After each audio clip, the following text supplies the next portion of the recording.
Welcome back to the Cinema Condition. I am your host, Raul Alejandro Mendoza. I'm a filmmaker and creator of the Nerdcore Podcast Network, the network that hosts this wonderful show here. And we are back for the third episode, installment, whatever you want to call it, of the Cinema Condition. Today, I am being joined by my wonderful guest, Leah Byrnes, sister of Aiden Byrnes, who Hello. will be on the show. And we're going to be discussing 1999's Audition from director Takashi Miike. And Leah, how are you doing today? Pretty great. I'm always excited to talk about horror movies, especially Japanese horror. So. Yep. So I approached Leah with the show, and she was like, "Oh, I'm down for this," because she just loves analyze. Come on, if you guys had listened to Horror Month on the Nerdcore podcast, Leah was the one doing most of the hard work instead of us. She was just steady analyzing everything, and then I was like, you know what, I got to get Leah on this, and she decided to. And I said, well, I know how much she was a big fan of Audition, so I said, let me go ahead and get what's it called, Leah in here. And yeah, we're gonna get her on, and we're here to talk about Audition. And we both watched the film, and we both have our notes here, and we're ready to have a nice little discussion about the film. For those of you who are just joining us for the first time, because you guys have been the show now is on Apple Podcasts and all the other podcast services. So I thank you so much for joining us here, and I thank you so much for being interested in the Cinema Condition. And for those of you who don't know what this show is, it's not a review show. It's not a news show. It's nothing like that. We take a movie every week. Well, not every week, every episode, and we analyze it. We look at the deep corners of the film, and we look at, the production and everything, and we find out the themes of the film. We find out what really stands out from the film, and we talk about the deeper meaning of it all. And the last two episodes have been with Alex Almeida for Climax 2018, and then we did Michelle, her episode with The Garden of Words. And today I'll be able to do Audition with Leah. And Leah brought up a really, really interesting thing. She said that I had noticed, but these first three episodes are just with women. It's interesting. Yeah, I was like, wow. Hot off the press of the Oscar nominations not having any women in there. So not the best director category not having women on there. But this show has only women guests right now. Yeah. Well, hell yeah. Yeah. Leah, what's it called? I kind of wanted to have the people learn a little bit about you before we get into this. But yeah, what's it called? You are a big fan of Japanese cinema. Yes. I guess let the people know who you are, because you're a big friend of the network. You're a big friend of the show. You've been here before. You've been in the hot seat before. We're here for Horror Month. I guess tell the world about who Leah Byrnes is. I don't know. I'm just this huge nerd. Older sister of Aiden, who I'm sure several of you have listened to before. And I actually met you guys through Aiden, which is pretty cool. I was an English major in college, and I also minored in Japanese studies. So that's why I'm like super into the Japanese aspect of things. I took a Japanese cinema course, which I really, really loved. And I really love horror. So just excited to be here for all of this. Yeah, Leia's really, really, really knowledgeable when it comes to film, especially Japanese film, and that's the reason why I wanted to bring her on to do this movie. Brad's also very, very, very knowledgeable when it comes to Japanese cinema, but for him, his strong suit is samurai films and stuff like that. The Kurosawa movies that he loves a lot, which, we're doing that right now on the Nerdcore podcast. But I said, oh, you know what? We're going to do this, and we're going to go ahead and bring Leah on. I'm really, really happy to have her on with me, because I think we're about to have ourselves a really, really interesting, conversation on Takashi Miike's Audition. But before we can actually get into talking about the film, I have to introduce you all to the filmmaker known as Takashi Miike. He was born August 24th, 1960 in Osaka, Japan. He started his career in 1991 with a couple of straight-to-video films called Eyecatcher Junction, and the next one was Lady Hinter Prelude to Murder. My my handwriting is terrible. Um, he didn't make his theatrical debut until 1995 with Dasa no Gokunda, and then Shinjeku Triad Society. Um, he also directed a couple of theater stuff in 2005, and he was helped by the wonderful Shohei Inamura to graduate from film school. Apparently, Takashi wasn't the biggest fan of school in general, and he would skip a lot of classes. But with the help of Inamura, he helped him graduate from film school. He what's it called? He had his films cut or censored in many countries due to the graphic portrayal of sexual violence. And he was nominated for a Palme d'Or in 2013 for Straw Shield. And some of his favorite filmmakers are Akira Kurosawa, Hideo Gosha, David Lynch, David Cronenberg, and Paul Verhoeven. Yeah. That's a little bit about Takashi Miike. You have anything else that you know about Takashi Miike that I didn't read, Leah? I actually don't know like too much about him in general, but I could definitely get some David Lynch vibes during Audition. Yeah. Like there was just one scene where I was like, damn, this is straight out of Twin Peaks. It's great. Yeah, and it's like the angles he's choosing too. It's stuff out of what's it called, Mulholland Drive as well. Which, I mean, if you look back at it, it's also stuff from Maya Dern. But yeah, I can definitely see the influence from Lynch, especially Cronenberg too. It's he's kind of taking from different people too. But yeah, Takashi Miike would make this film in 1999, and it's what really, really set him off. It's what really put him out there in the world, because before then he had been doing those video films, which he said he really liked the video films more because there was no censorship. Or what's it called? So he could really do as much as he wanted to do with those videos, with the straight to video, than he could do with theatrical films. But 1999's Audition really set him off, and his career would keep on going up from there. He's directed 51 movies in total between video, TV, and film. So that's crazy. That's crazy. Damn, that's really impressive. Yeah, the only other movie I've actually seen of his, I've only seen 2 of his movies, and the other one was Dead or Alive, which came out the same year as Audition. But I think Audition's a little bit better. Yeah, and what's interesting about Audition, the film we're talking about, a lot of people refer to it as feminist, but a lot of also a feminist film, but a lot of people refer to it as a very misogynistic film as well. So it's a very polarizing film. Yeah, I feel like that happens a lot with horror in general, because I don't know, there's just like different perspectives, different ways to see things. It's kind of like the movie Teeth. You've seen Teeth, right? Boy, have I ever. Yeah, so like I know the guy who made the film he's just all like, oh yeah, this is super feminist. Yeah, but it's really not, I don't think. But like I feel like it's kind of got like a similar vibe to that, where it's kind of like there's like a traumatized heroine who kind of turns it back on guys and gets like her revenge, and like it's hard to decide, I guess, whether it's feminist or not. Yeah. So this film, of course, written and directed by it's not written by Takashi Miike, but it stars Ryo Ishibashi and Ai Shina, and it's based on the book Audition by Ryu Murakami. Yeah.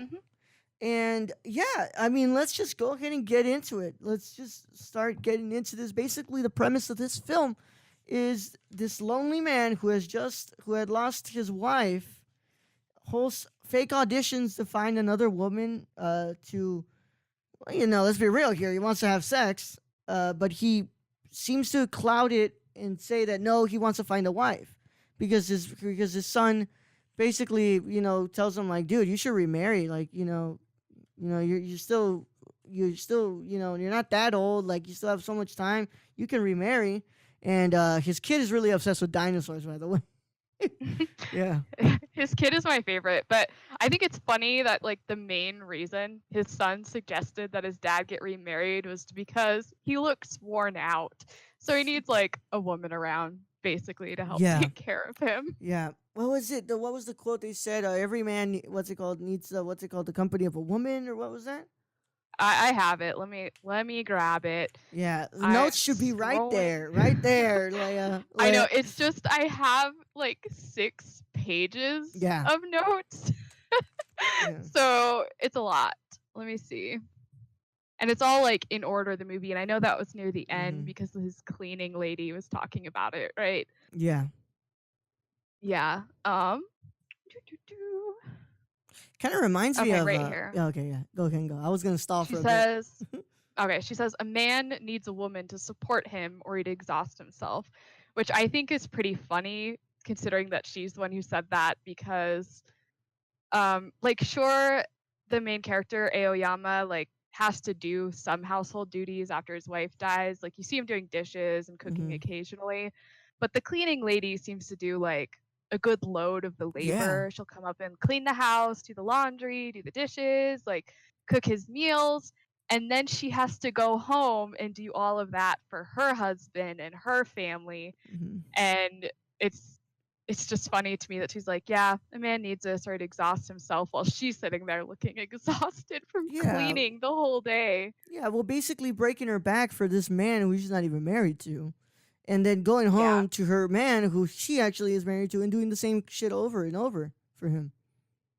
So. So I have a Japanese term for you, and it's Ryosai Kenbo, which means good wife and wise mother. And it actually originated in the Meiji era when women were like expected to be like good wives who supported their husbands and raised the children.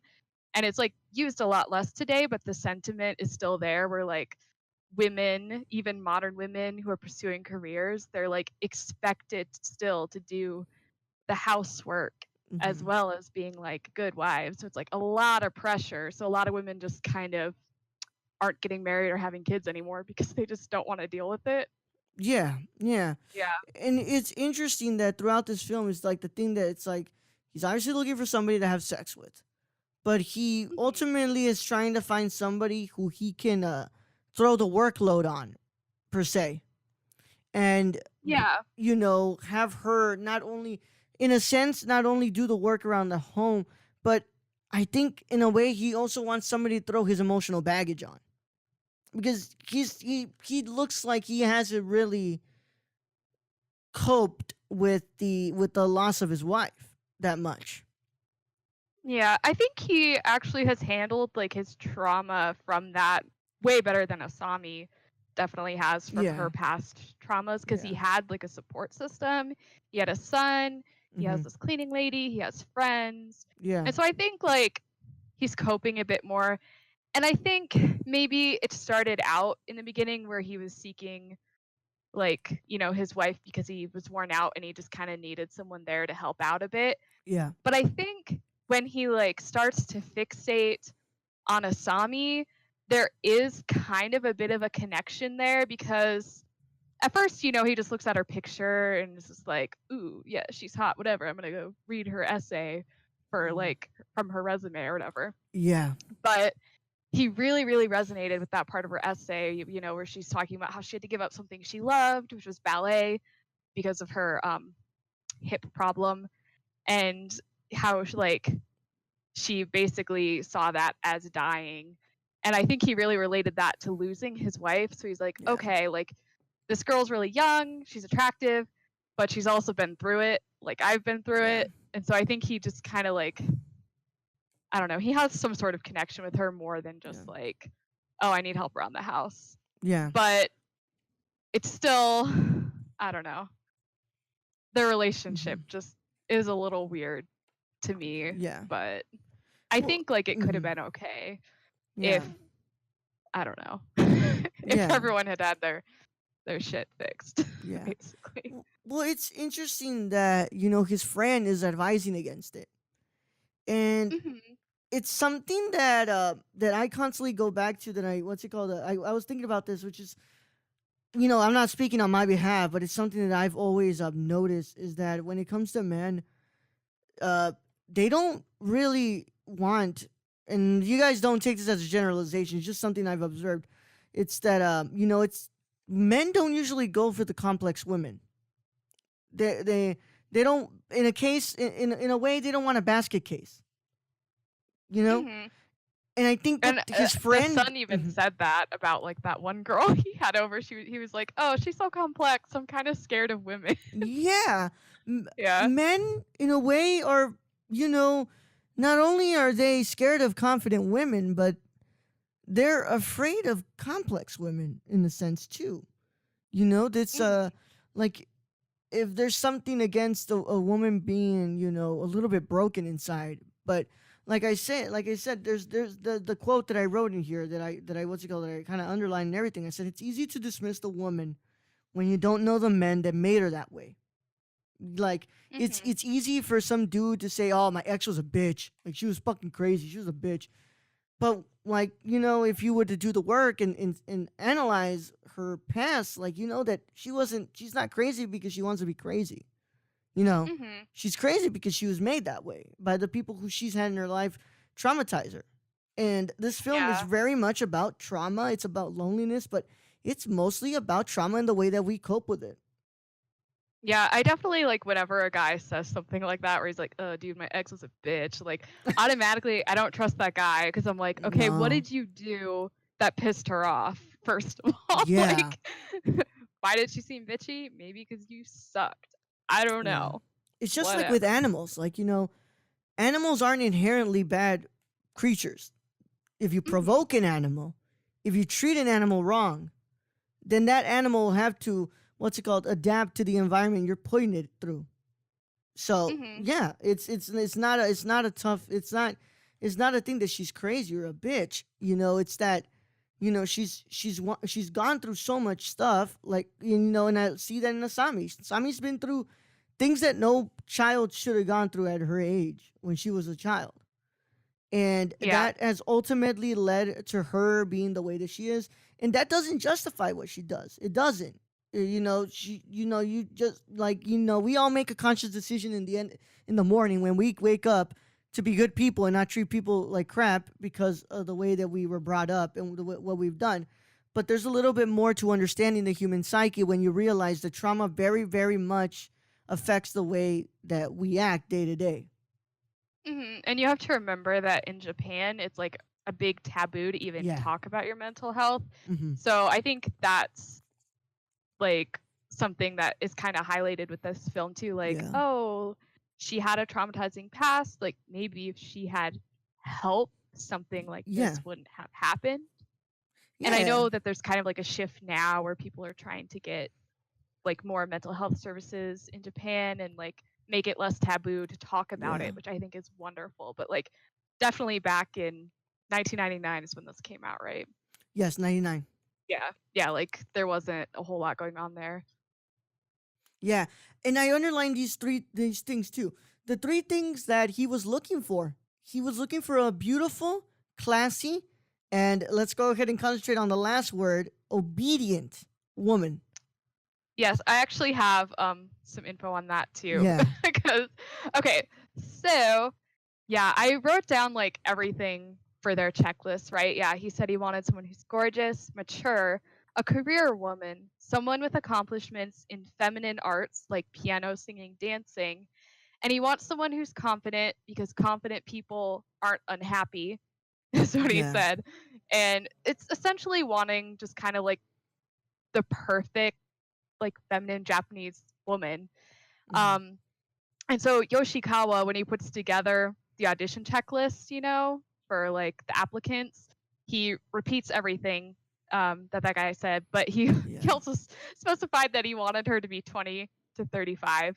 Yeah. But when he's describing, yeah, the like she should be like obedient, that comes from the Japanese word sunao. And so when he is when Yoshikawa's like listing everything out, if you know Japanese, you can hear him like say sunao, which let me go here to my list. So there's this like virtue of modesty in Japan where assertiveness is like not encouraged. Like to be polite and modest is best because it helps maintain like the group ideology, since like they want to stick more to the group instead of like having individuals, like kind of like a Western culture, like it emphasizes, oh, you should be an individual, you should stand out. But there's like a saying in Japanese that it's deru kui wa utareru, which translates to the nail that sticks up gets hammered down.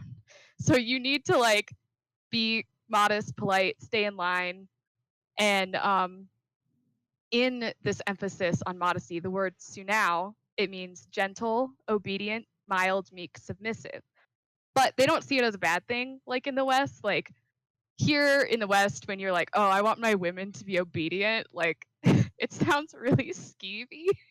But in Japan, it's like a compliment to be obedient because like they're raised like in school even to be quiet and to listen to teachers, like don't question authority, don't ask questions. You want to be humble and reserved. So like when he's saying he wants Asami to be Sunao, like obedient, like that's just a normal expectation for like Japanese people in general, like not just women, but they do really like it in their women too, obviously. Yeah. But yeah. Yeah, and it all reflects on what's happening in this movie. Just the constant search. Like it's funny because it's not funny. I mean, it's interesting. His friend, basically tries to have fun with this audition process, while he's really serious about finding a girl. Like the guy was honestly just there to see some boobs and butt. Honestly, yeah.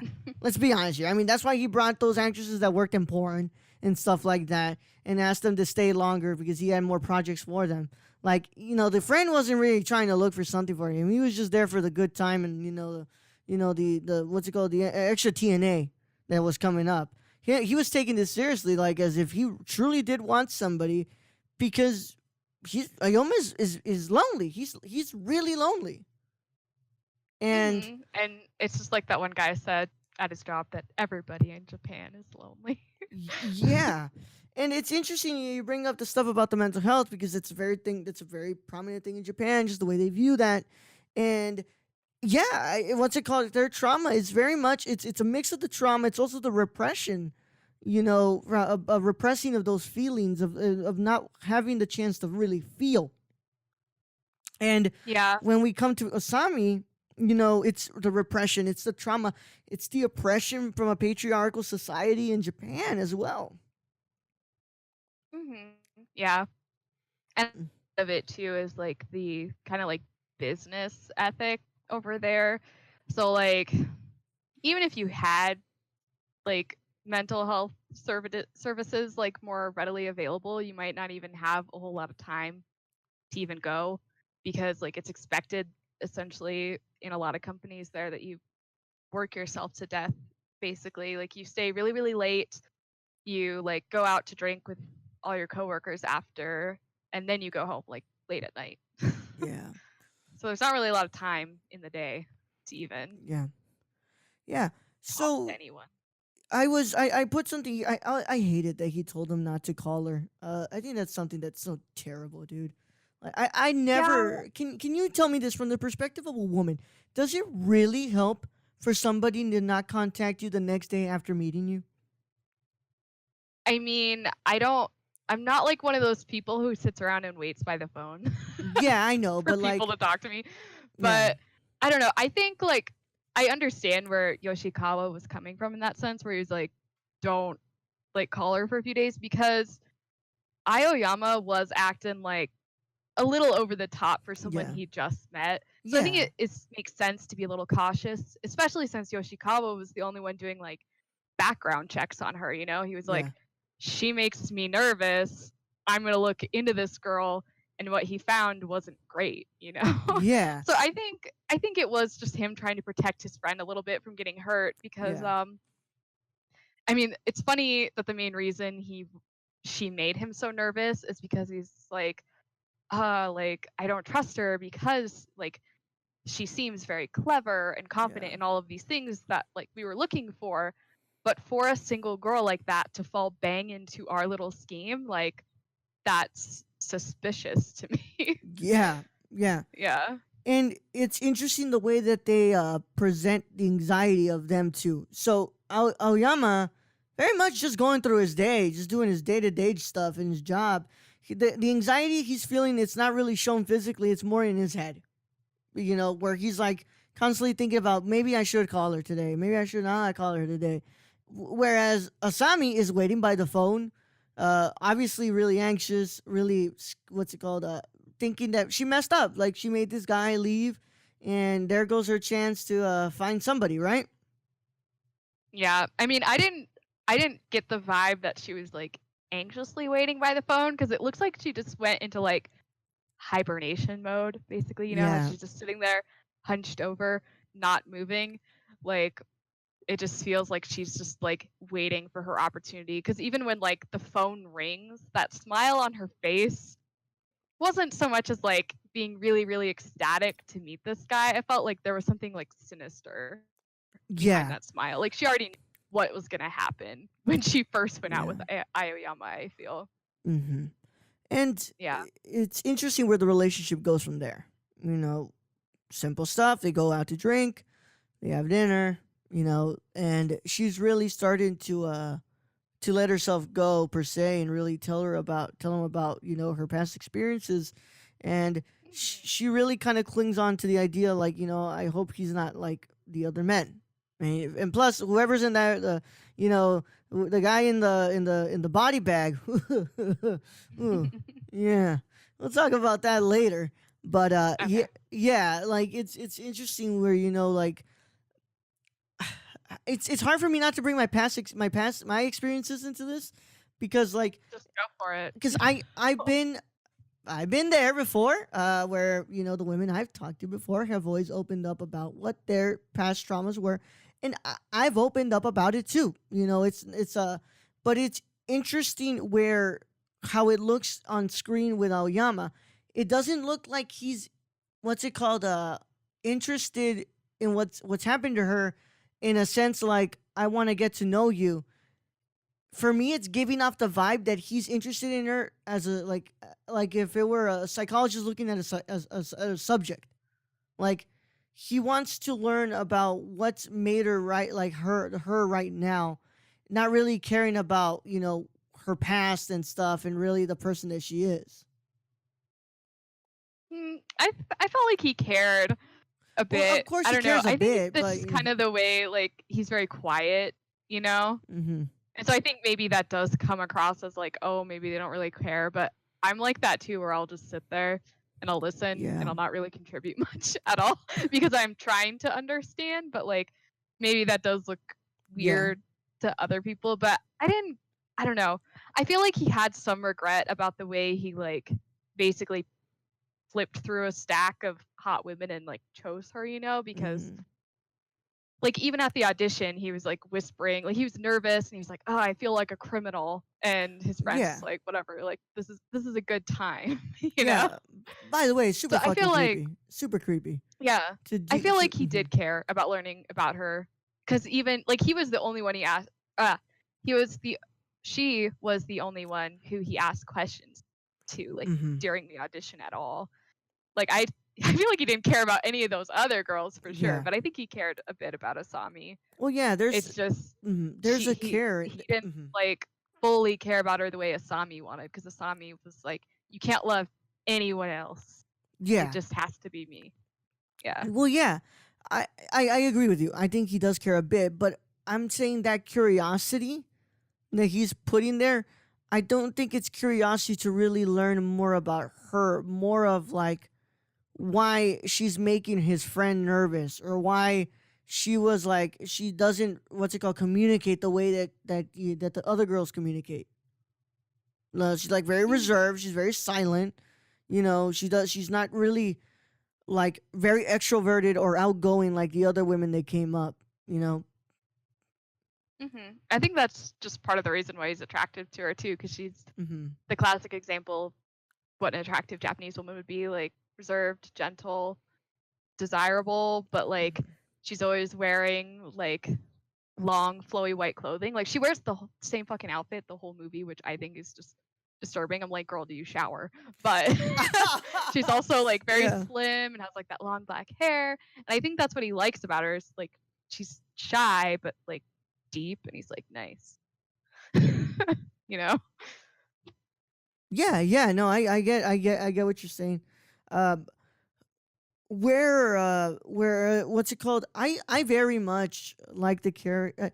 I don't like the things that happen to her. I like the character of Asami, even though she's very, you know, she's trauma ridden and everything, but she does make an effort, you know, to get up every day and, you know, just kind of go by the world by how it's, even though the world has treated her like shit, you know, she's very that's where I can see where you're talking about her being basically the idea of the Japanese woman that would be that people would want, you know, over there in Japan.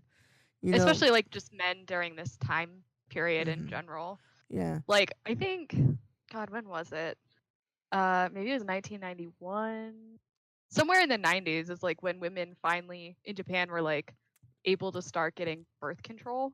Yeah. So like I feel like that's when they're starting to be able to have a little bit more agency in themselves, like a little bit of sexual agency. Yeah. And they're like starting to marry less because who wants to deal with all that raising kids and whatnot? Yeah.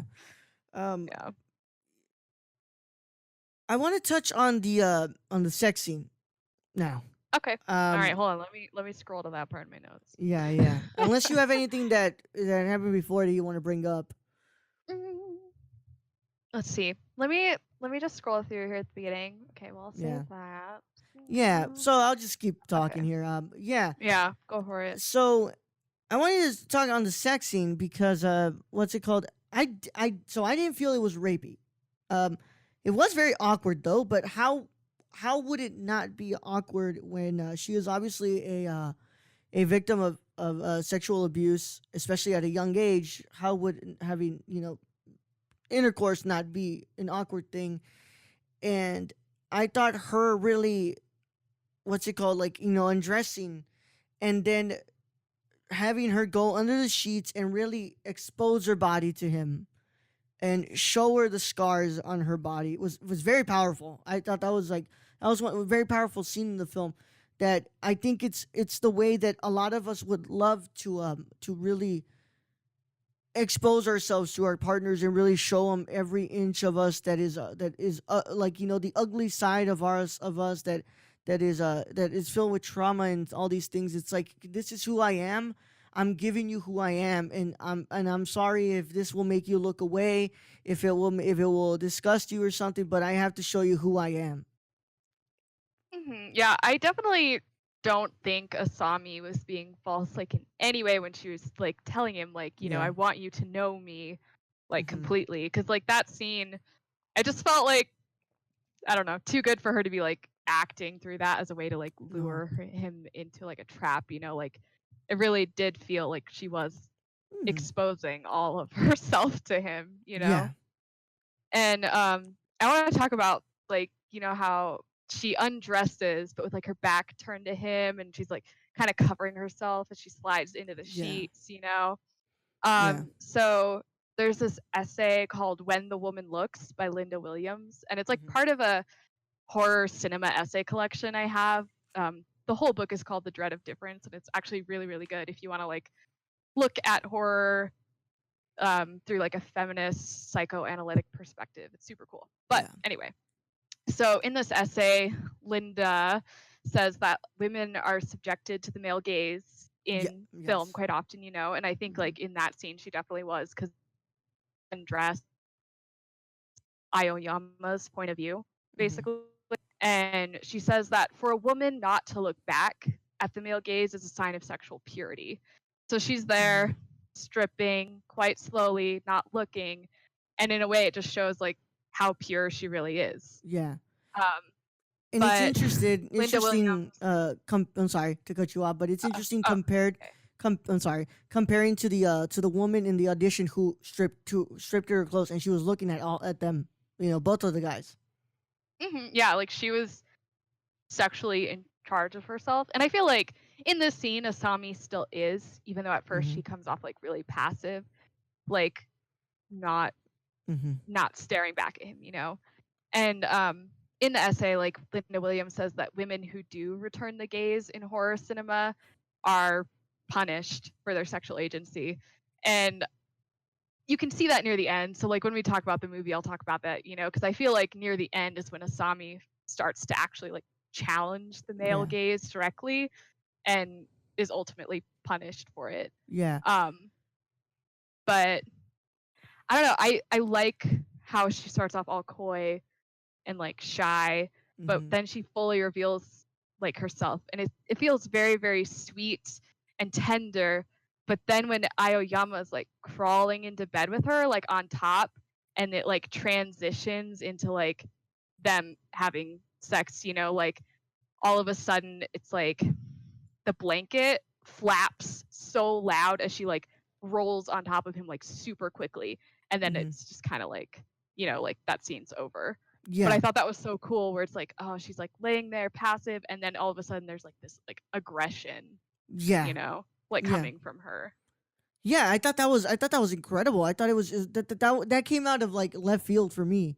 I thought we were about to actually see a sex scene, like we were like full blown fucking, but right. And then he just and then kind of like Mike just really turns the table on you.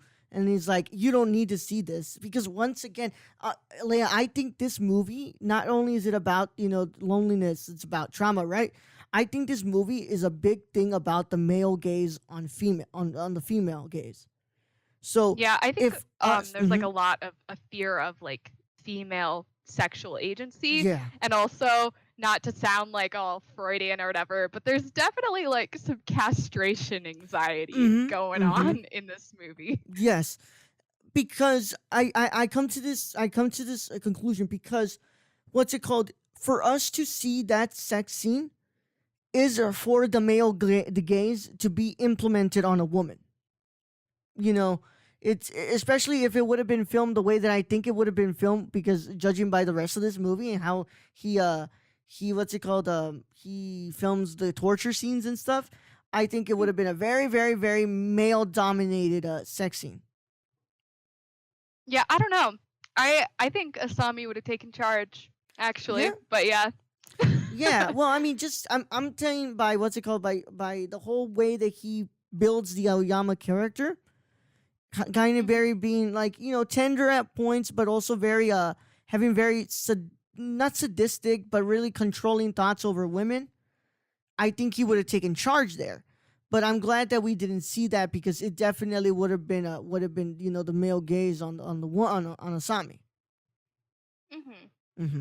Yeah, I feel like even though we didn't get a sex scene here, the ending, the torture, feels very much like a sex scene. Yeah, it's so like for most people, sex scenes are very awkward to watch. They're very nerve-wracking. They make you uncomfortable, and that's what the torture scene was. Yeah, I have more on the torture. We could go to it, but first I just want to like quickly say like I'm glad we're talking about like the male gaze and female sexual agency and like castration anxiety. And so like one of the cool things I think that happens like directly after the sex scene is she disappears, but she leaves Aoyama like kind of on a treasure hunt to get to know her, right? Because she's like, oh, if I completely cut him off, maybe it'll like drive him to like look for me and like learn more about me. And so he's going to learn more about her, but basically what it is like a mutilated body treasure hunt. Like he's finding the guy with no feet, he's learning about like this other chopped up woman, and for that to happen like right after the sex scene, I think like really just kind of brings it back to like, oof, that castration anxiety, man. It's there. Yeah, it's there. You can feel it when the torture is happening, that Oyama is scared about her, doing something to his genitals. 100%. She goes for the eyes, which, by the way, that scared the crap out of me. I was like, no, please don't do that. But the whole time you feel Oyama is scared of being what's it called of being what's it called of have hurt the genitals. And by the way, I took a psychoanalytic film class last semester. We talked a lot about the fear of castration, and really the fear of of having the one thing that you think you have the most complete power over be taken off, and how like when people when they were young they used to be threatened like keep acting bad and I'm gonna cut it off.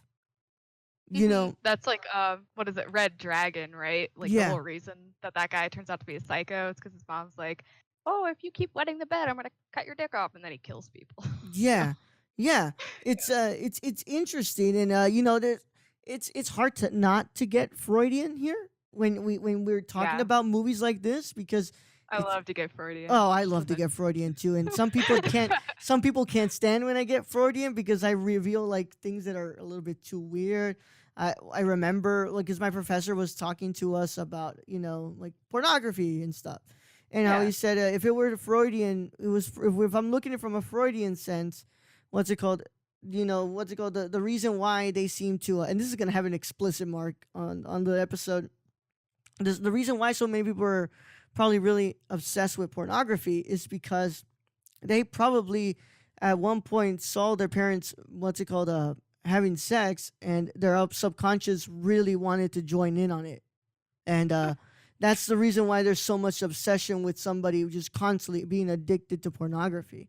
So, Bro, I was traumatized when I saw my parents do it. yeah, I never had to experience that, so I'm glad. But yeah, this is gonna have a huge explicit mark, and on YouTube, it's definitely gonna have an 18+ restriction. But yeah, what's it called? Because I'm not trying to get hit with a lawsuit here for a COPA. But yeah, that's um, anything we need to do before we get to the third act, where we get into the whole torture stuff and all that. All right, right before we get to the torture act, I want to like talk really quick about the very, very, very beginning of the movie. I mean, like not the very beginning. This is like after his wife dies, whatever. But like he's sitting down eating dinner with his son, eating fish, Mm-hmm. and I was like the son right away was talking about how black breams, they all start out as male, but some later mature into females and they're hermaphrodites. And I sat there for a bit and I was like, I really feel like this means something. And for like a second, I wasn't really, like getting it.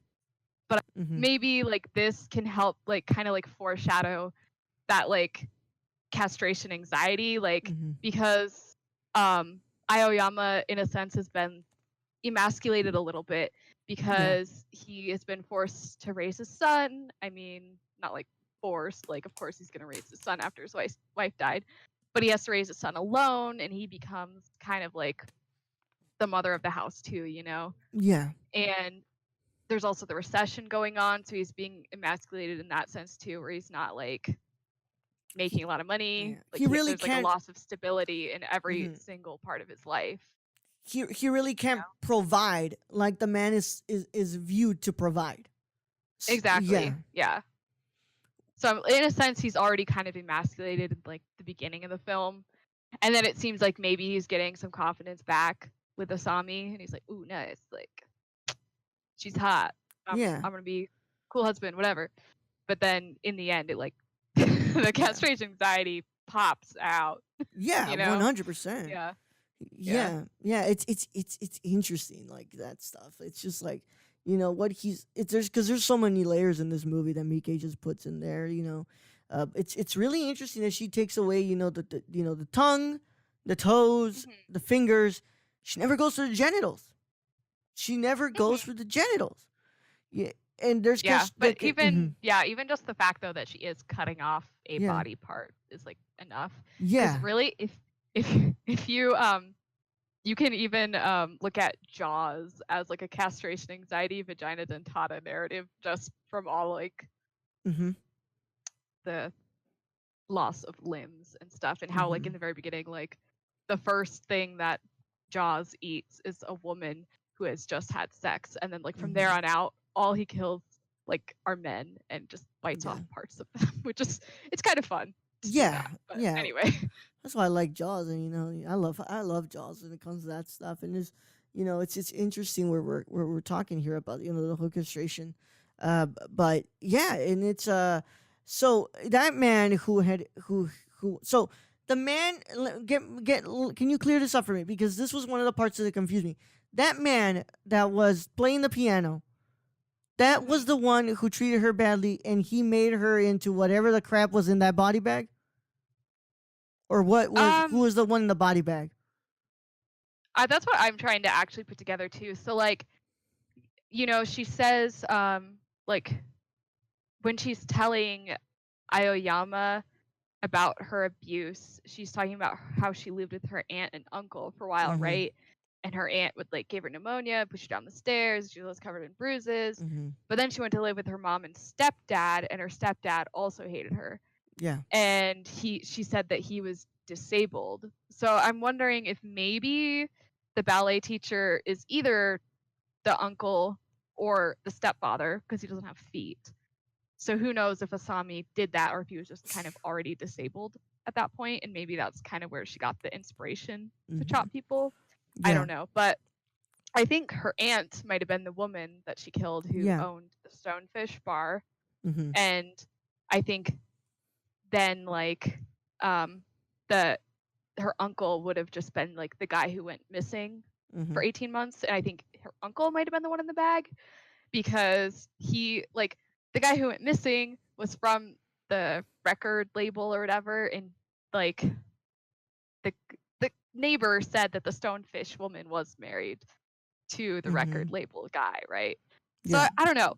It's hard to like really know if maybe it was her stepdad or her uncle in the bag, but I feel like it was one of those two.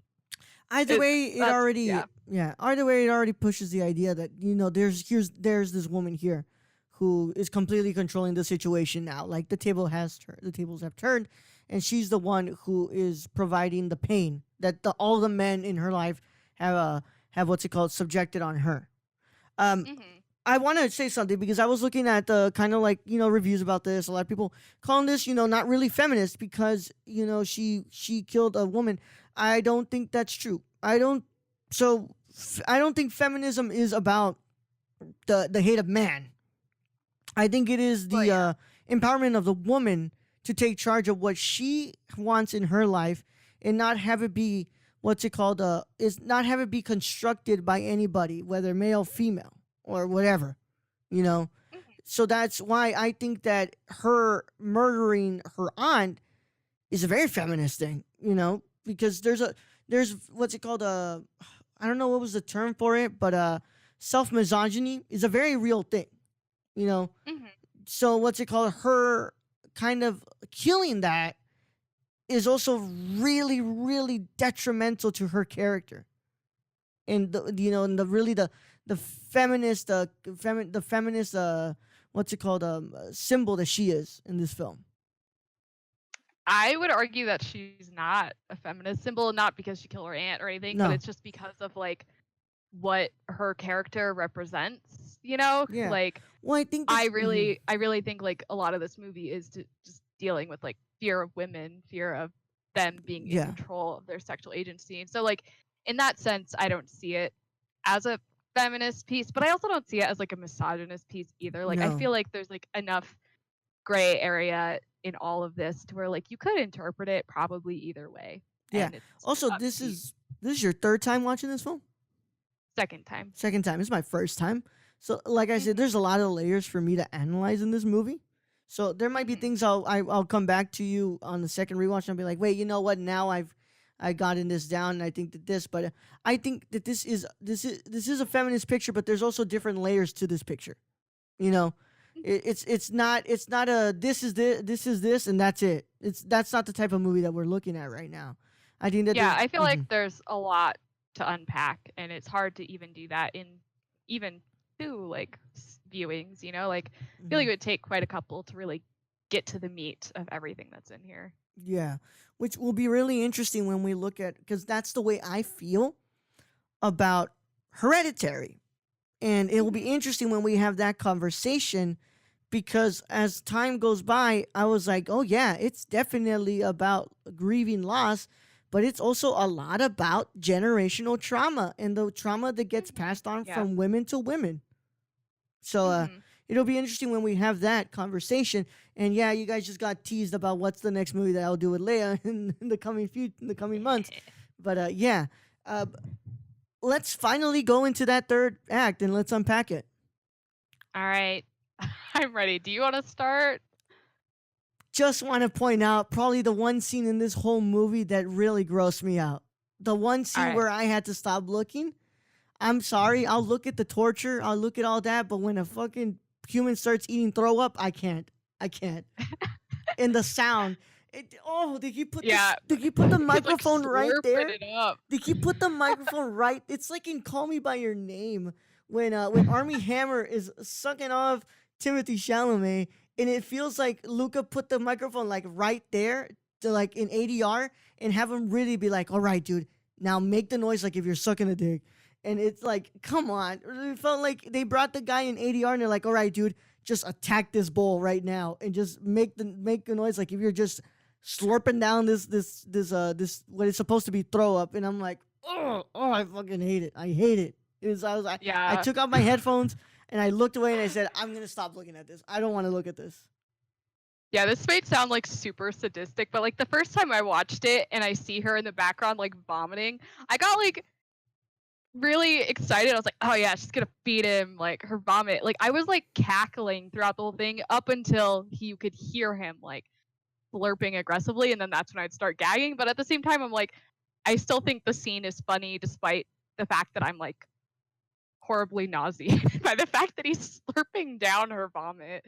But I don't know, I just think it's really interesting that she just kind of feeds him, like she's like a mama bird, you know, feeding him her vomit. And then she's just kind of like petting him gently on the head. There's just something so weird and kind of beautiful and twisted about that. Yeah, it's like at one point it's interesting to see the switch in power, right? Her dominating this man or creature, whatever it is at that point. But it's also like, oh my God, I don't want to hear him slurping on that. Yeah. So I want to like quickly talk about this one thing, like in reference to horror. So like, have you read anything about like Julia Kristova's like abject theory? That's not the object of desire, right? No. Like, so the abject is, she defines it as which does not respect borders, positions, rules. It disturbs identity, system, and order. And it's what is considered like loathsome and like disturbing, you know? So like slurping vomit goes against like kind of the rules of like what you're supposed to be doing with vomit.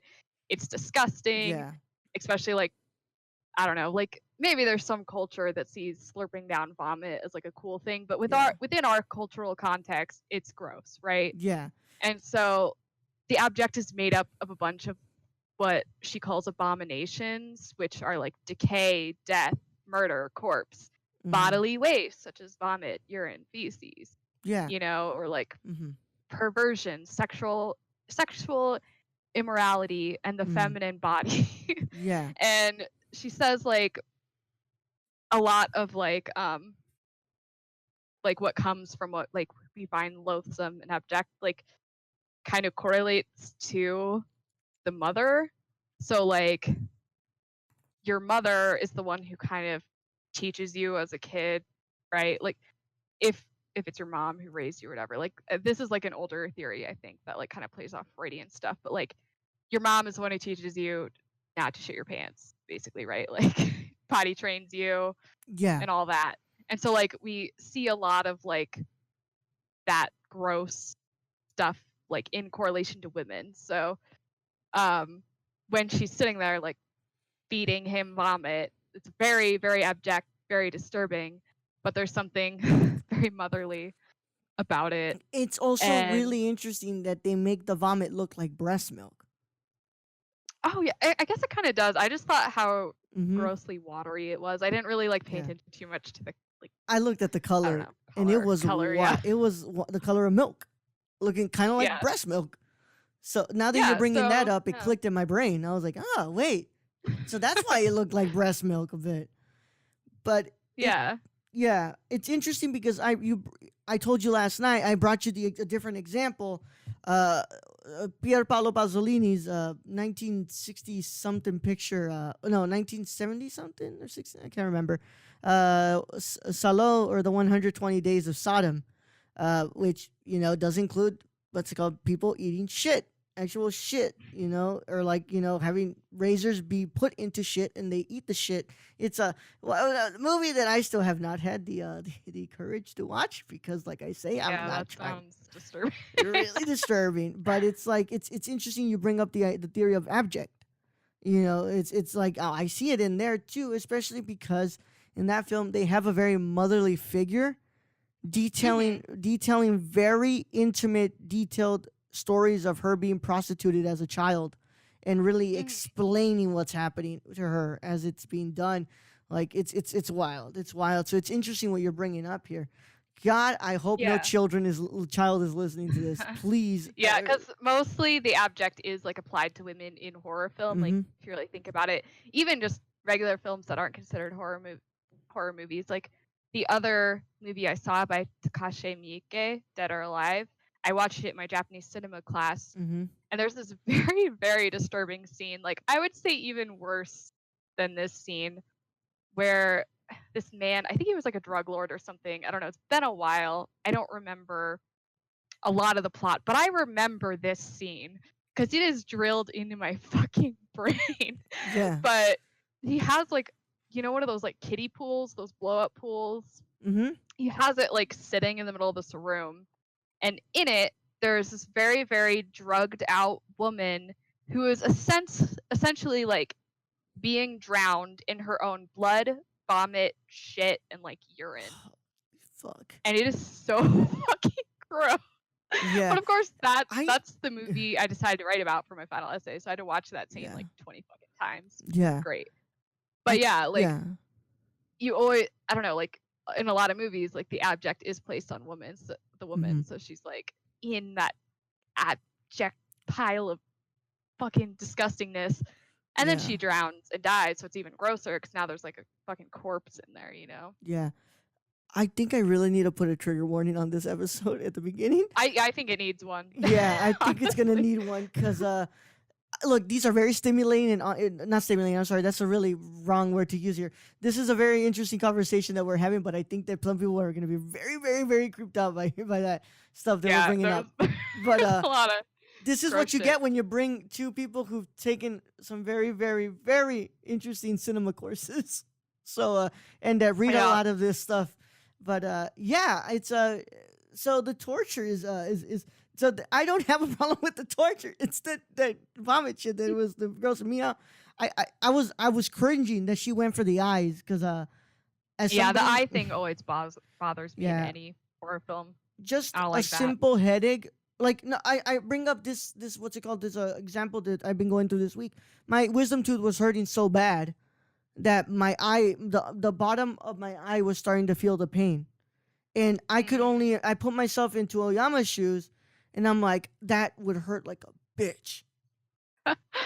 Yeah, the way she was like putting those needles in, it always makes me think of like lobotomies, because like that's where they do it. It's like not like in that tissue under the eye, but they go in through the eye, like close to like the nose.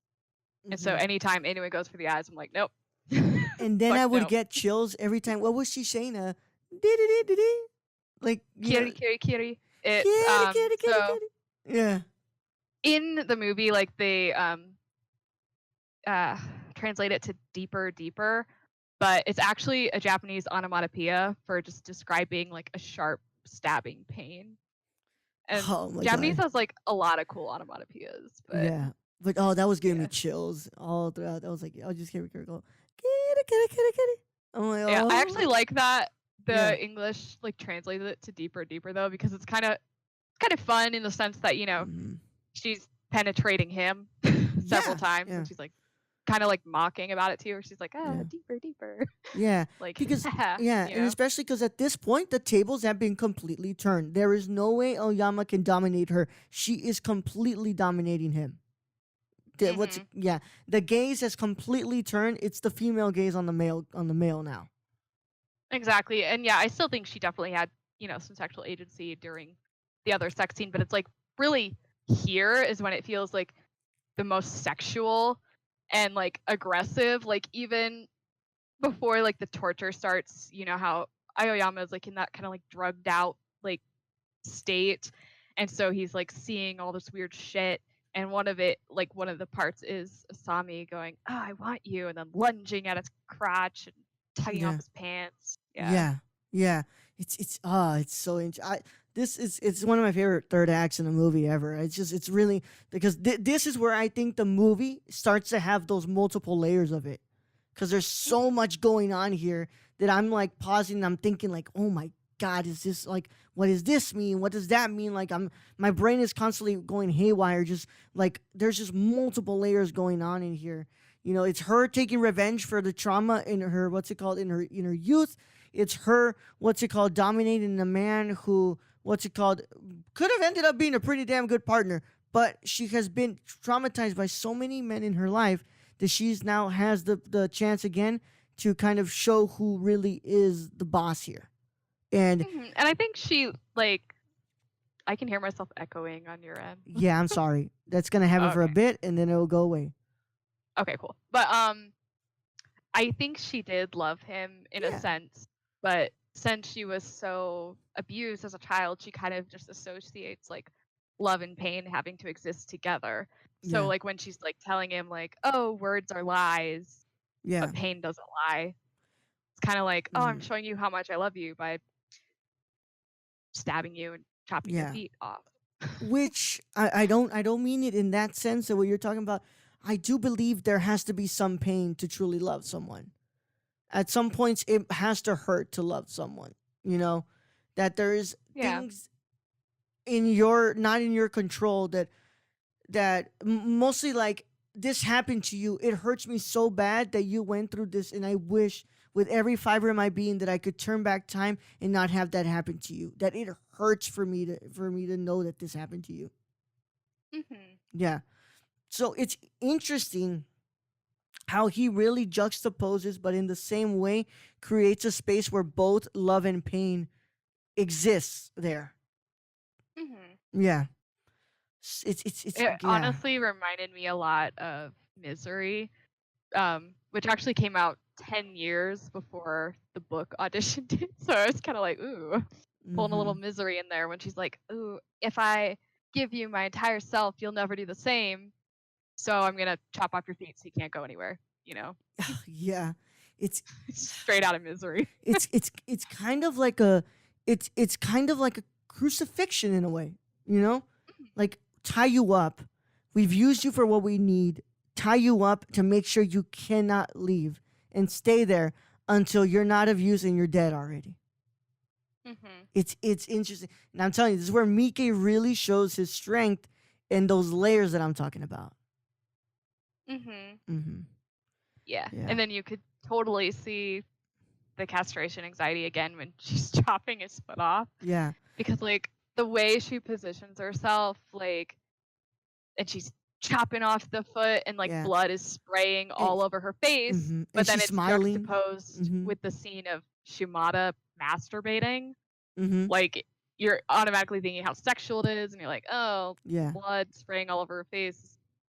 Basically like jizz, Yeah. And also how she's really enjoying it. She's laughing, she's smiling, like it's exciting her. She's definitely getting off on it. Yes, yeah. For sure. I swear to God, if this episode gets a shit ton of listens because people are really interested in what's going to be said, I hope you guys don't think we're some kind of sadistic sociopaths or something, because we're really not. This is just really interesting stuff to analyze. But hey, that's what you get when you bring Leah on the show, and also what happens when you come to a podcast that really analyzes everything about a movie. But yeah, this is what happens when I'm around. I just talk about castration anxiety. But it's interesting. It's interesting, Leah, and these are the conversations I wish I could have with casual film fans, but they don't watch movies that way. They're not looking for things like that, and it's really the reason why I started this podcast, this new show, because I wanted to talk about those layers of a movie that we do not want to talk about. Like, You know, Yeah. Sometimes I can get honestly like a little annoying by how into analyzing a movie I'll get. yeah. This happened a lot like while I was getting my English degree. I would write a lot about movies because I could get away with it. And one of my roommates, I basically drove him insane because I rewatched the movie Secretary so many times. Yeah. And I was like explaining all of my theories to him, and he was like, "It's not that deep, but Yeah. it is." But that's the beauty of what we're talking about here. Movies, you know, they can mean something to somebody and they can mean something different to the other. Just respect it. Don't worry about it, guys. You don't have to listen to this episode if this stuff kind of grosses you out. But if you're interested, you can keep going.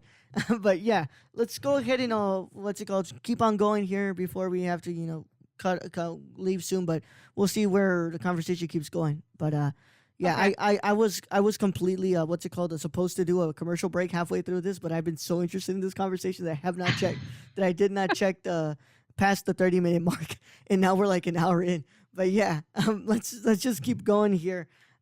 So you know, torture's going on and everything, and you know, the son walks in. Well, not really walks in. You know, he comes in. He's like, "Hey, I'm back. You know, my friend ends up getting sick and stuff. Like, you know, we wouldn't really stay, right? You know." He really can't scream. He can't do anything. He's so drugged that there is no way for him to even say anything. He just hopes that his son sees what happens and finds a way to to save him and save himself too. So she goes for the pepper spray. He comes in. He's like, "What the fuck is happening, Dad?" She comes in, tries to spray him, does not work. He goes up the stairs. She goes up with him, starts spraying him, and he pushes her, and she falls down the stairs and breaks her neck. And He fucking like yeeted her down, dude. exactly. He kicked Yeah. crazy hard. Yeah. For a kid who's really obsessed with dinosaurs, and we never get the instance that he was in like an athletic team, he used those legs to strength. Maybe a little bit's because of the adrenaline, but like, do you really use those damn legs? Yeah, I was like, damn, get it. He's like Yeah. so skinny, but Yeah.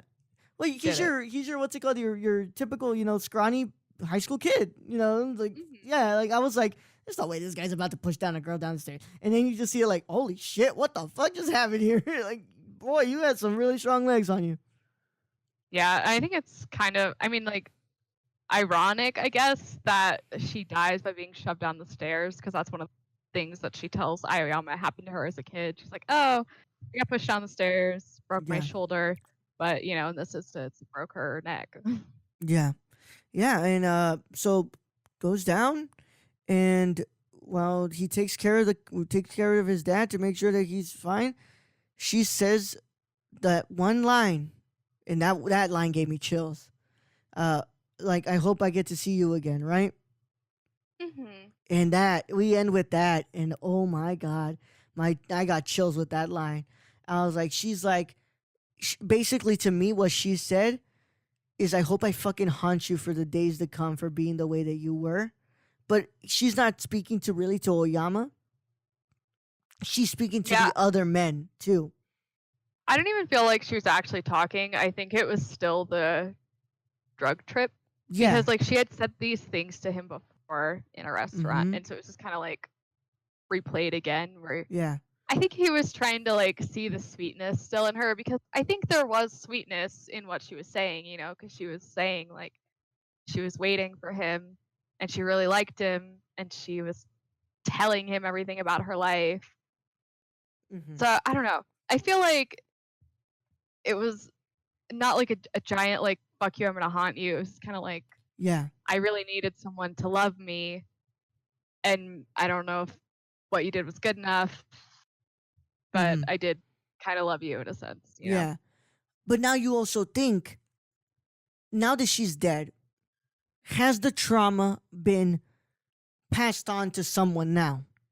That trauma has now been passed to Oyama, and you think, how will Oyama approach his love life now that he's gone through this? And in that sense, you also have to put yourself in the shoes of Asami and realize, for once, you're like, holy shit, this must have been what she felt. You know, she inherited somebody else's trauma, and she had to live with it, constantly being abused and stuff. And she had to basically warp her love life and her social life and the way that she interacts by just because of what happened to her in her childhood. Yeah, and then what is the last line of the film? It's Aoyama like saying like, "Oh, it hurts now, but time will heal it. Your Mm-hmm. life and life will get good again because it has to, doesn't it?" Which is Mm-hmm. something he said to her before when she was like trying to Yeah. explain her trauma to him. Yeah. And so like in that sense, I think he'll just kind of handle it maybe similar to the way he handled his wife dying, where Yeah. it's gonna just be time and period where his life's gonna hurt really bad, Yeah. but he'll just have to heal and Mm-hmm. life will go on because it has to. And it's interesting because that's something that we as humans tell ourselves every day. Eventually, this will get better. Eventually, we won't wake Yeah. up and feel like we don't want to be alive in this world anymore. Eventually, we won't have shaky hands and be what's it called? Be scared to go out in public because we have an irrational fear going on in our heads. You know. Mhm. Eventually, we'll be able to cope with having multiple personalities. Like, it's interesting. It's really interesting, and it's Mike really, finally wrapping the film up, tying a bow, but a bow that also contains a pill that might be really hard for us to swallow. Mhm. Yeah. So, is there anything else we can do before we head out to the end and send them off because we already grossed them out a shit ton? Okay, I do have one more thing. This is Yeah. like the very last section of my note. So, obviously this film has a lot to do with like fear of sexual agency, like in women, and it like kind of paints women as like monstrous, which is something I think that happens quite a bit in like Japanese horror films, because Western horror, I think, has predominantly more male villains. But Japan has a lot of women villains, especially like ghostly, scorned women who were oppressed in life but return from the dead full of wrath and are like looking for vengeance. You see that in like The Ring, Grudge, Fatal Frame, a lot of like the ghostly women movies. But I was reading an essay about The Ring actually. It's called Mhm. Onryu, the Scary Women of Japanese Horror. And it just kind of looks at female agency in The Ring, but it still applies to Audition as well, because the author brings up this Japanese ideology, which is uchi to soto. Uchi is like inside the group we belong to, soto is outside the groups. So, Japanese people are expected to be like harmonious, fit in with the group, because they have like a group ideology versus like, oh, we should be individuals and it's better to be on the inside rather than the outside. But when women are presented as like this monstrous other in films, like Asami with Audition, how does that influence the way young Japanese girls interpret and like construct their own gender identity? Yeah, it's all really interesting things that we as humans will continue to progress to analyze. And I think with that we have reached the end of our discussion on Audition, on 1999's Audition from Takashi Miike. And yeah, this was a really interesting conversation. I'm going to start doing something new with these episodes that I'm going to do. I'm going to do two things. All right? I want to have my guests recommend a film, but I also want my guests to call dibs on a film for their next appearance. Now, it can't be the two I already have you on for, the next ones. Okay. So, Leah, can you give Yeah. us a recommendation for a movie for our viewers to watch? And can you call dibs on a movie to come back to talk about after the other two that we had planned? Oh boy, there's so many good movies. Let's see. I probably should have told you this before. I came up with it on the spot. This is something I'll definitely tell my next guest to what's it called, to process. That's okay. Let's see. I think I have a list here of movies next to me, actually. So you want one that You just a recommend. recommendation? One you recommend and one you call dibs on to do to analyze next. Okay. I will not do Salo and I will not do a Serbian film. Just putting that out there. You won't do what? Salo, the one I told you about, and I won't do a Serbian film. Okay. Well, a lot of these in my list are like Japanese films. Okay. Have you seen like Paprika or Tokyo Godfathers? Nope. Okay, well, one of those. Okay, well, I think they're by the same guy. Well, recommend one and call dibs on the other. I recommend Tokyo Godfathers. And you will call dibs on Paprika. No, I'm gonna call dibs on Tampopo. Tampopo. Or Ginger Snaps. We'll see. Ginger Snaps. Okay. Both of them. Yeah. Next time I'll give you the chance to process the question. But I made it up on the hot seat. So sorry, you were the first victim of this. That's okay. Yeah. We've reached the end, my friends. I hope that you guys had a wonderful time and listen. Well, it can't be that wonderful, but I hope you guys had a grand old time by listening to this conversation.